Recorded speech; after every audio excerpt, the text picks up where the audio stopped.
Kaugnay ng balitang yan, makakapanayam natin sa linya ng telepono ang tagapagsalita ng Department of Social Welfare and Development o DSWD, Assistant Secretary Irene Dumlao. Magandang hapon, ASEC, at welcome sa Arangkada Balita.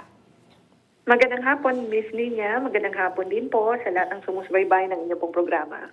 Okay, ASEC, linawin lang po natin, anong sektor po ang pamamahagian ng tulong ng DSWD? Yung po bang tsuper mismo o yung mga operator? Well, ang utos po ng Pangulong Marcos Jr. ay tiyakin po natin na agad po natin na mabigyang lunas yung krisis na kinakaharap ng ating mga transport group members.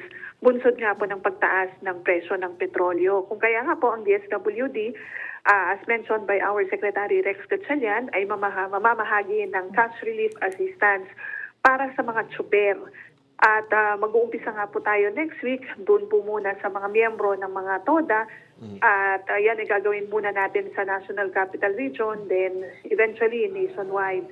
At aside, mag-uumpisa tayo sa TODA, but eventually i-include na rin natin yung mga jeepney drivers, yung mga TNDS drivers, once we get the list from the LTFRB. Oo. Wait, so TODA po muna. So ito yung mga tricycle drivers? Yung jeepney drivers po kasama pa dyan o hindi pa? Well, kasunod rin sila, Miss Nina. Unahin muna natin itong mga tricycle drivers kasi dito sa National Capital Region ay batay doon sa initial namin na konsultasyon ay malaki rin po yung bilang. But ito nga pong mga ibang drivers ay mabibigyan din po, mababahaginan din po natin itong cash relief assistance.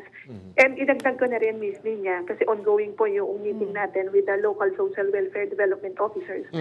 Na ang utos nga rin po ng Pangulo ay dapat padaliin natin yung pong pamamahagi ng tulong.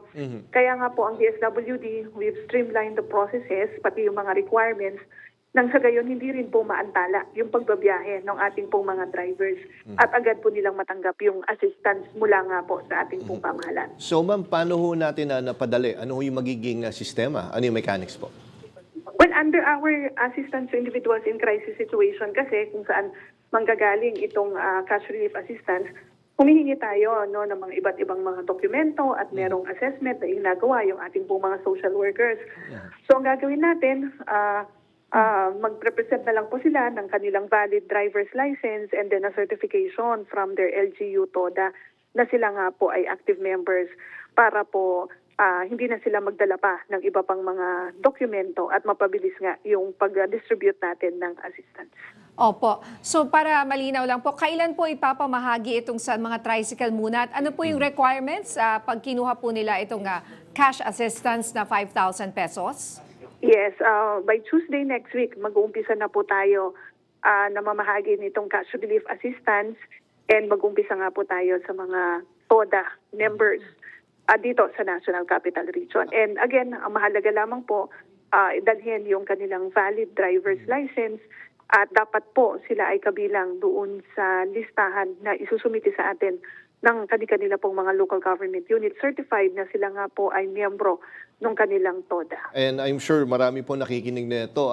Kumbaga schedule, kailangan mag-coordinate muna sila sa head nila doon sa TODA at isa na lang yung kukuha para sa kanila or baka bigla ko dumuging po kayo dyan sa DSWD. Ano po yung offices na pupuntahan nila para dito? Actually, ayan po, their respective local government units will announce po yung mga payout sites natin. That's the reason why we're meeting with the City Social Welfare Development Officers now kasi mahalaga po yung magiging partisipasyon din ng mga local government units sa pag-identify ng mga payout venues, pag-organize at pagtiyak na maayos po yung pong ating mga payout venues and pag-disseminate din po ng information sa kanila pong mga constituents. And ASEC, umaapela yung ibang bahagi ng transport sector na mapabilang sa listahan ng bibigyan ng ayuda, gaya na lamang po sa TNVS. Maisasama rin po ba sila na mabigyan ng ayuda eventually?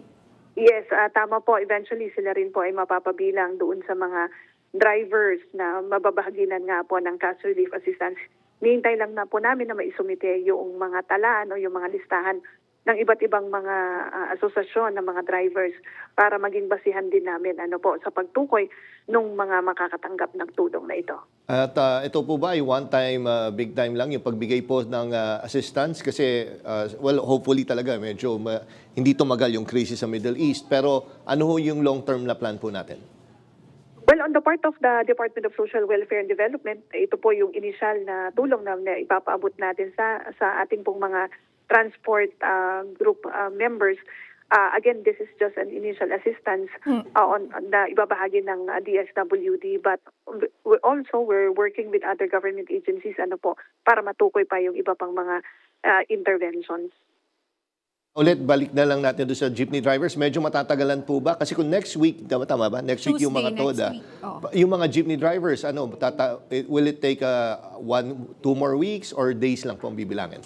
Well, ang utos po ng Pangulong Marcos Jr. ay dapat maging mabilis yung pag-address natin o pagbigay lunas sa mga nararanasan ng ating ngayong mga jeepney drivers dahil nga sa pagtaas ng petrolyo, presyo ng petrolyo. Kaya tiniyak po namin na once we're done with the TODA, sunod-sunod na po yan na mga ibang mga jeepney drivers mga jeepney drivers, TNDS drivers ay mabahaginan din po natin ng tulong.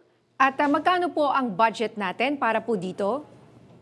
Actually, since ito ay manggagaling kasi sa assistance to individuals in crisis situation, based on our General Appropriations Act, nasa 60 billion pesos po, mahigit 60 billion pesos ang pondo ng AIX. So dito po natin kukunin yung initial po na tulong ipapaabot natin. Alright, maraming salamat, ASEC Irene Dumlao. Mabuhay po kayo, ma'am. Maraming salamat, magandang hapon po.